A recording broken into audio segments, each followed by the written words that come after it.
Something brought me out of sleep in the musty motel room. At first, as I blinked in the blurry darkness, I didn't know what it was. The digital clock said it was just after 3 in the morning. I reached for my phone on the nightstand, but couldn't find it in the darkness, even though I could have sworn I left it next to the clock. A faint shifting sound, like the swish of clothes rubbing together, caught my attention. Sitting up in bed, I looked over at the full-length mirror on the wall. It seemed to be hanging off the wall from one side. As I shifted, moving closer to the mirror, I saw that there was a gap in the wall behind the mirror. It was a door. Sensing movement behind me, I looked over my shoulder to see a figure rising from the other side of my bed. It was the man from the motel office, John. He was the kind of old man that still looked highly capable and plenty strong. He was dressed in jeans and a plaid shirt. He had one hand behind his back and a frustrated look on his face. Now, he said. No need to worry. This is just a strange dream. What are you doing in my room? I asked, struggling to shake the grogginess of sleep off. Not to worry, John said, moving closer. He whipped his right arm around from behind his back and lunged toward me, leading with a syringe. There was smoke coming out of the front of the truck as we pulled into the motel parking lot. The stench coming through the vents didn't give me much hope. It smelled like burning rubber. Since I was the newest member of the moving team, I was sitting in one of the 2 back seats in the semi-truck cab. A man in his 40s named Wesley was driving. He had a beer belly, a deep tan on his left arm, and reddish hair that was going gray at the temples. He'd been cursing and grumbling ever since the mechanical problems had started some 15 miles ago. In the front passenger seat sat Jonah. In his late 20s, Jonah looked like a broad-shouldered version of Paul Dano. He and I had done most of the heavy lifting on this trip, while Wesley oversaw the logistics and did the driving. It was only my first cross-country trip since getting hired on with the moving company. In the back of the truck, we had the possessions of 2 different households. One was going from Seattle, Washington to Louisville, Kentucky. The other we'd picked up in Billings, Montana. It was going to a house in Atlanta, Georgia. We'd be hitting Kentucky first and then going down to Atlanta. But now that the truck was having problems, we would surely fall behind schedule, and we'd likely have some angry customers on our hands. I looked out the windshield at the flat stretch of North Dakota cornfields surrounding the old 2-story motel. A spike of fear stabbed into my chest, raising my heart rate. The sight of the cornfields generated memories I'd been trying my whole adult life to forget. Granted, at 18, that wasn't a long time. Is this place even open? I asked. Wesley grumbled a sentence where every other word was a curse, but Jonah looked out at the building. There's lots of cars in the lot, he said. Must be open. I'd seen the 2 cars, but I wasn't so sure. It looked like they could have been abandoned. The 2-story building was made of brown brick with tan siding. The railings on the 2nd floor were black, and even from the truck, I could tell the paint was chipping. The doors were a pale, sun-faded red. We'd pulled in on the opposite side of the structure from the office, on a stretch of sandy ground next to a field of tan corn stalks looking ready for harvest. We were parallel to the road, which was empty. Not a car had passed since we'd pulled off. I hadn't been paying much attention until I started smelling that stench of burning rubber, so I didn't really know where we were or why we'd left the major interstate highway. But earlier in the trip, I'd heard Wesley grumbling about the moving company's algorithm that determined the best route to take from one destination to the next. I guess it was trying to send us down a shortcut, but now we were in the middle of nowhere, not a mechanic in sight. Well, let's look at the damn son of a engine, Wesley said, unclipping his belt. We all got out and moved around the front. There was still some smoke coming out of the grill, but not as much as earlier, now that the engine was off. Jonah and I watched as Wesley got the hood tilted forward so we could look at the engine from either side. I didn't know the first thing about vehicle repair, so I wasn't about to go over and pretend I did. Wesley grabbed his toolbox from the cab and continued grumbling as he leaned over the engine compartment. Jonah and I stood there, awkwardly. After a few minutes, Jonah gestured at the cornfield. Stupid farmers are letting their corn go bad. I shook my head without looking at the corn. That's probably not sweet corn, I said. It's probably dent corn. They harvest it later so the corn matures, and the moisture content in the kernels is lower. I bet they'll be out in the next few days with combines to harvest it. Jonah's face fell. How do you know that? He asked with a sneer in his voice. He clearly didn't like being contradicted. I grew up in farm country, I said. You're so smart. How come you're working for a moving company? I shrugged. Never said I was smart. I turned back to look at Wesley in the truck. Jonah stared at me, but I ignored his intimidation tactic. Jonah! Wesley shouted. Quick, grab Asin and get over here and help me. Jonah hesitated for a moment, still staring, before breaking off and going over to help Wesley. A gust of chilly fall wind kicked up, stirring the drying corn stalks. The tan leaves scraped against each other, filling the air with a dry rustling sound that was like nails on a chalkboard to my ears.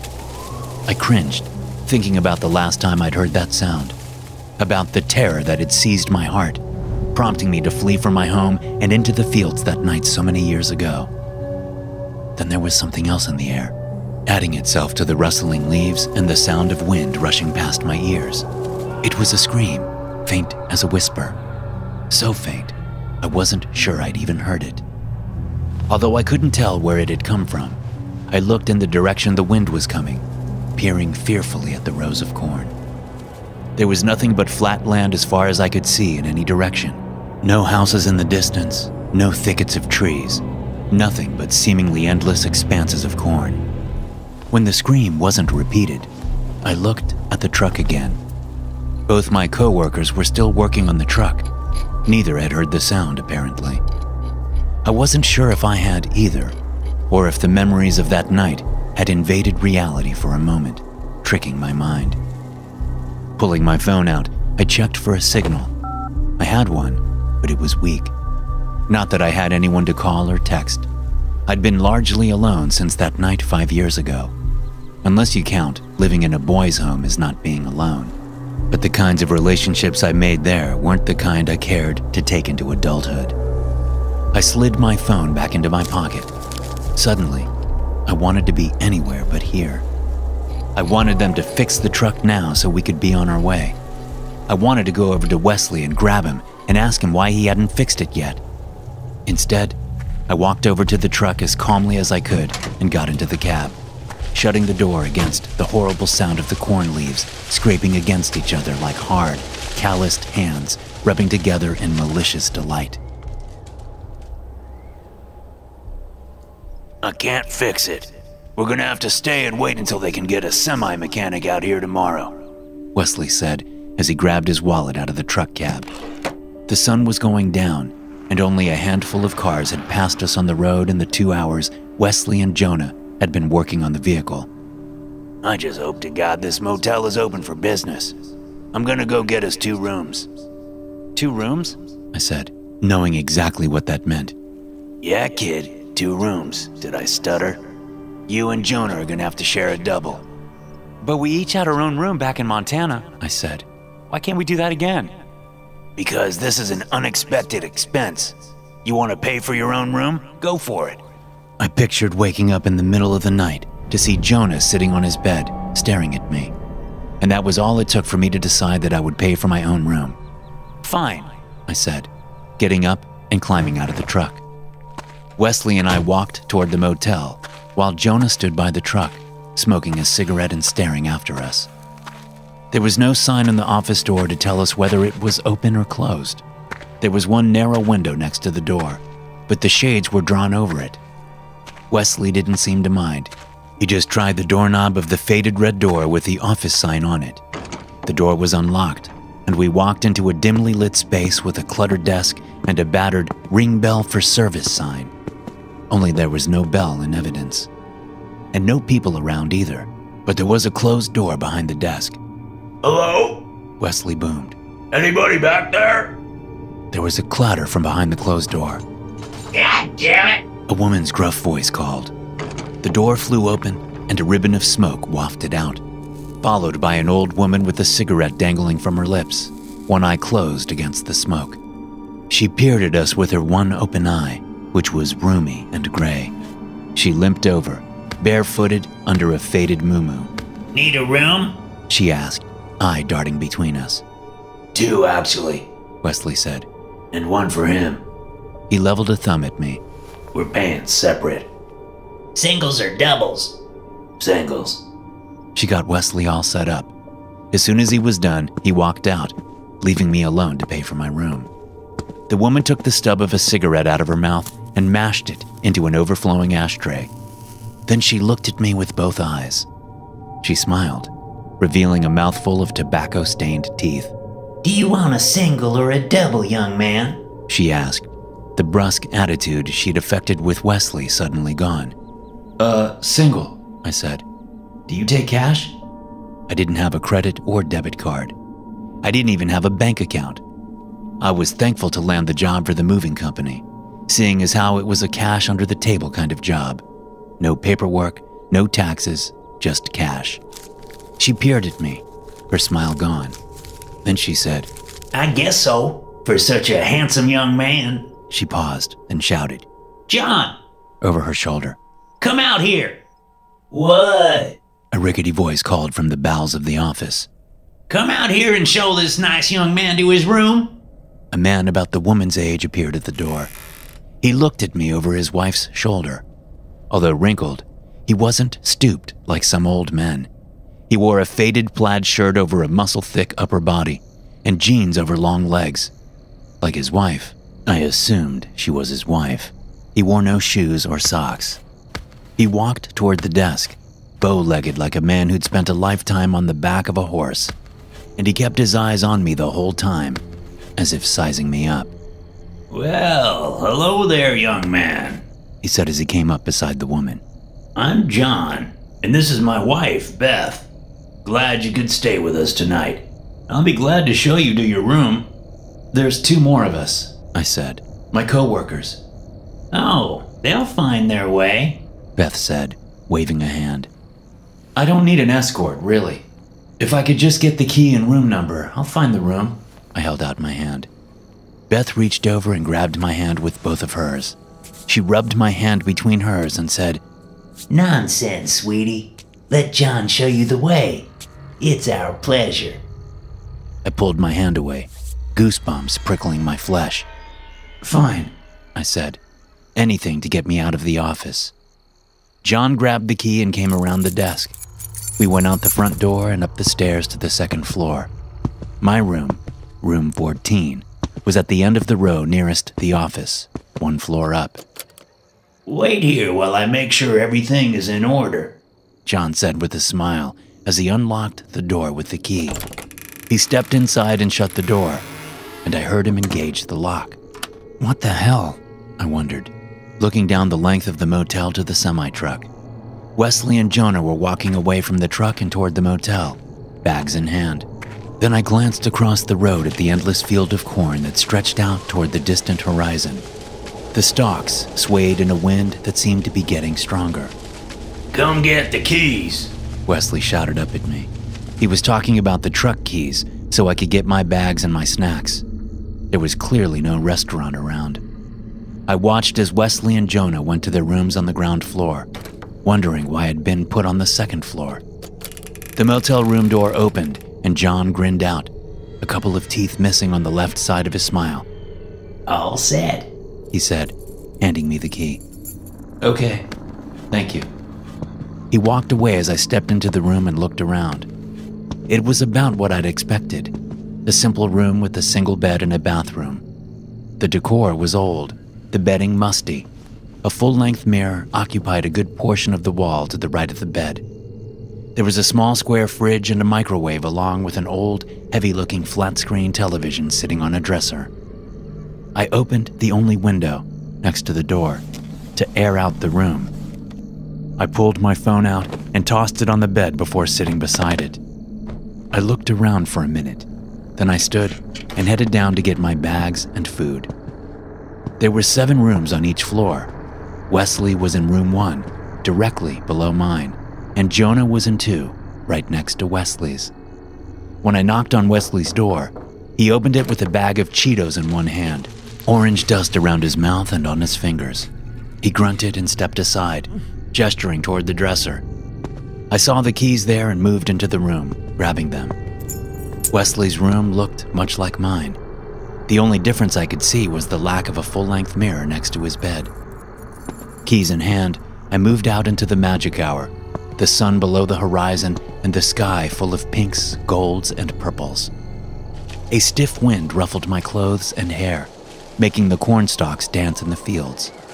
Where before the spaces between the rows of corn had been filled with dull shadows, they were now filling with blackness the shade of midnight on a moonless night.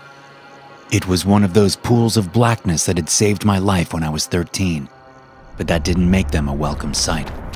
Because, just as they had served to hide me, they had also served to hide my pursuer. A man I had feared all my life, even before I'd known what fear was or how to articulate it. Really, it was only luck that had kept his blade from ripping into my body that night, and the terror I felt in that cornfield would live with me forever. So I hurried to the truck to grab my 2 bags. I tried not to look at the expanding shadows between the rows of corn. Bags in hand and truck locked again, I headed back toward the motel. But I hadn't taken 4 steps when a scream came to my ears, carried by the wind. I could have sworn the word, distorted by desperation and fear, was "Help!" But it was fleeting and seemingly sourceless in the increasing wind. Still, I stopped and looked around. When I heard nothing, I set my bags down in the dirt and backtracked to the truck, unlocking it and searching for a flashlight inside. I could have sworn I'd seen one earlier in the same storage compartment as the toolbox, but I couldn't find one. I'd left my phone in the room, and I knew if I went up to get it, I wouldn't be able to force myself back outside. There were still maybe 10 minutes left of fading light from the western horizon, so I locked the truck again and walked past my bags, stopping at the edge of the cornfield. There was someone out there. Either that, or my mind was playing tricks on me. I'd driven past dozens of cornfields before today, but it was different being on the ground, up close and personal. Passing in a vehicle, it was easy for me to turn my head and focus on something else. It was easy to keep the memories pushed deep down inside, where they belonged. But now, as I stood close enough to touch the rustling corn, my whole body started to shake. "It's nothing," I told myself. "You're hearing things, making things up. It's only the wind." Taking a step back from the corn, I sucked in a ragged breath, only then realizing that I hadn't been breathing. I hurried back to my bags, scooped them up, and hustled back to my motel room. A shout from downstairs woke me up. It was quickly followed by the sharp sound of flesh striking flesh. Both occurrences were common in my household. My mom and dad were at it again. Or, to be more accurate, my dad was after my mom again. I lay in my bed, wide awake in an instant as I listened to my mother whimper. She said she was sorry. I could hear it through the vents. Usually, this was where things would end.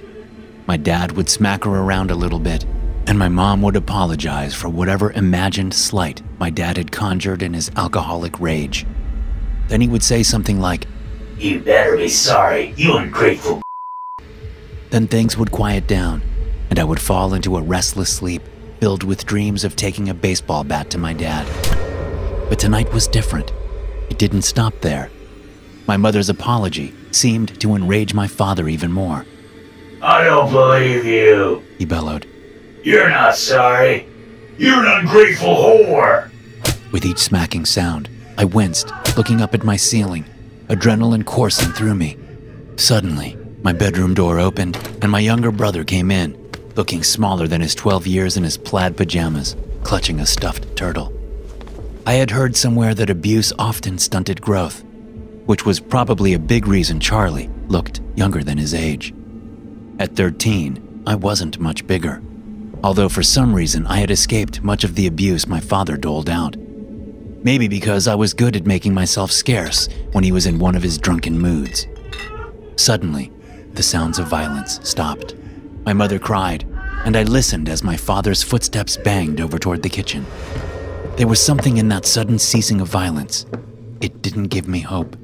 Even at that age, I could sense that it was but an intermission, and that the final act would be like nothing that came before. I got out of bed and pulled my brother into a hug. We stood in the middle of my room, door open, and listened as the footsteps banged back toward the living room. Rich, what are you doing? My mom yelled, her voice full of a flavor of fear I hadn't heard from her before, and I thought I'd heard all her fear. My dad said nothing, and that scared me most of all. He was done talking. Rich, please! My mom screamed. Please! Her plea turned into a scream in time with a grunt from my father. I held my brother tighter as my mom's scream was cut off with another smacking sound. But this one wasn't the same as the ones preceding it. It had a different tone to it. And even without seeing, I knew what was happening. My father was killing my mother. Even as this knowledge came to me, unmistakable in its veracity, I could do nothing but hug my brother. It was only when my father's heavy footfall started up the stairs that I finally snapped out of my fear-induced paralysis. I pulled us toward my window, opening it and climbing out onto the roof. Once there, I turned around and reached for my brother. Come on, Charlie! I said, hearing my father's footsteps getting closer. He was up the stairs, coming down the hall. Charlie just stared at me, clutching his stuffed turtle. Come on! I said, leaning toward him. A looming figure filled the doorway, backlit by the hallway nightlight. Fear became all-encompassing as I looked over my brother's shoulder at my father. He gripped a cleaver in one hand and a near-empty bottle of tequila in the other. He dropped the bottle to the floor as he rushed into the room. I grabbed my brother's shoulders and yanked him toward me, pulling his upper body through the window. But my father grabbed one of Charlie's legs and yanked him back inside, out of my grip. I fell back onto the roof, only seeing through the window my father slamming the cleaver down on my brother, who was below the windowsill and out of my line of sight. But that didn't keep me from seeing the blood that splattered my father's face. He turned his attention to me, eyes filled with murderous determination. I turned and jumped off the roof into the backyard, rolling as I hit the wild grass. Although my parents didn't farm, our house was surrounded by fields, and the cornfield backing our property was my best chance of surviving. So I ran into it, hearing only moments later the back door of the house slamming shut as my father came after me. Knowing that I was moving the corn stalks as I ran through them, I forced myself to get down and stop moving. I curled up into a ball and waited, listening to the rustling of the leaves and the crashing sound of my father tearing mutely through the field in search of me. As he closed in on my hiding spot, the urge to run was almost unbearable. But I knew that if he didn't know where I was now, he would when I started to run. I knew my best bet was to stay still, in the darkness between the rows of corn. To keep from crying, I stuck the knuckle of my right index finger in my mouth and bit down on it as hard as I could. He passed within 2 rows of me, not saying a word as he searched. I heard him go back and forth across the field for the next 10 minutes. Then I heard him go back to the house. The door slammed again. A minute passed. I jumped at the sound of a gunshot coming from the living room. I knew what it meant, and I knew I would have to go back into the house to call the police. But part of me wanted to go back inside, so I could see my father's corpse, his brains splattered all over the living room, so I could know, without any doubt, that he was finally gone, and so I could spit on his dead body. Something brought me out of my sleep in the musty motel room. At first, as I blinked in the blurry darkness, I didn't know what it was. The digital clock said it was just after 3 in the morning. I reached for my phone on the nightstand, but couldn't find it in the darkness, even though I could have sworn I left it next to the clock. A faint shifting sound, like the swish of clothes rubbing together, caught my attention. Sitting up in bed, I looked over at the full-length mirror on the wall. It seemed to be hanging off the wall from one side. As I shifted, moving closer, I saw that there was a gap in the wall behind the mirror. It was a door. sensing movement behind me. I looked over my shoulder to see John rising from the other side of my bed. He had one hand behind his back and a frustrated look on his face. Now, He said, no need to worry. This is just a strange dream. What are you doing in my room? I asked, struggling to shake the grogginess of sleep off. Not to worry. John said, moving closer. He whipped his right arm around from behind his back and lunged toward me with a syringe. I threw myself backward off the bed and landed right in front of the mirror door. Hands suddenly came out from the dark doorway, grabbing at my head. John moved around the bed and came at me again, saying, Hold him still. I'm trying. Beth said. He lunged for me once again, and I shot one leg up, kicking him in the stomach, but he stabbed the syringe into my leg in the process. He fell back and hit the back of his head on the corner of the dresser, slumping awkwardly toward the floor. Beth screamed and jammed a finger in my eye. I shot my left hand up and hit her in the face. She cried out and fell back into the dark passageway. I got to my feet and looked down at the syringe. The plunger was still up. John had only stabbed me with it. He hadn't injected any of the liquid into my body. Or if he had, it wasn't much. I pulled the device out and spun around just as Beth came running out of the doorway. I jammed the needle into her eye and pushed the plunger down with my thumb. She froze for one long moment as I stepped away from her, syringe still sticking out of her eye. Then she screamed and charged me. I ran to the door, got it unlocked, and lunged out into the night with Beth on my heels, still screaming like a banshee. I took the stairs 2 at a time, and as I reached the bottom, I noticed Beth was no longer screaming. I looked up to see her in the middle of the stairs.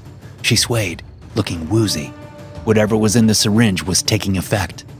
She took one clumsy step down and then toppled forward, smashing face first into the hard stairs and then tumbling down. She stopped at my feet, her face a bloody mess and one of her arms twisted underneath her, clearly broken. The door to Wesley's room opened and he stepped out, fully clothed. He stared at me, shock on his face. Then he stepped over and knocked on Jonah's door. The other man came out, also fully dressed. I was still in my boxers and the chilly fall wind was giving me goosebumps.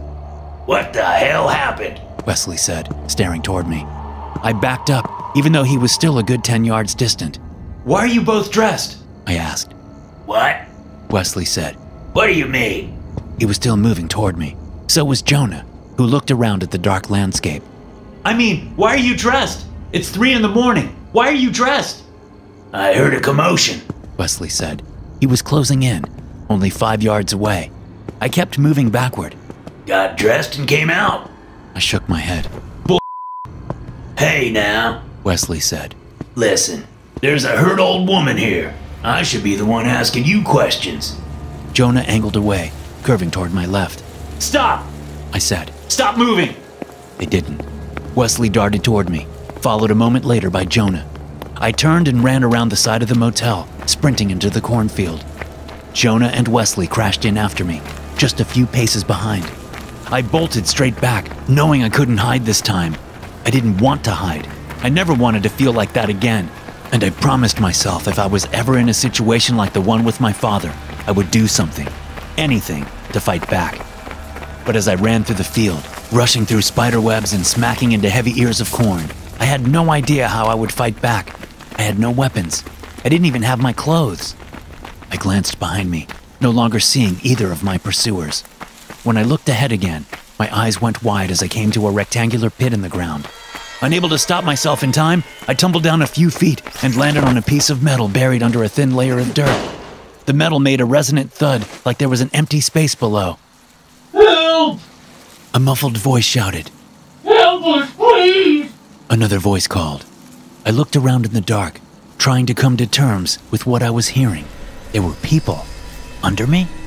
Over to my right, I saw some corn plants that had been uprooted and piled together. Scrambling over to them, I pushed them out of the way and saw a metal hatch with a padlock securing it. I suddenly realized what this was, what would have happened to me if I hadn't woken when I did. It was some kind of human trafficking stop. It all made sense. The fact that the company offered me under-the-table work, the reason we came this way in the first place, and the reason Wesley and Jonah were already dressed. They'd made their delivery and were getting ready to leave. I was sure the issues with the truck had been a ruse. Hearing Wesley and Jonah coming through the corn, I quickly covered the hatch with the corn plants and then threw myself into a dark row on the other side of the underground cage. I moved low to the ground, trying not to jostle the plants around me.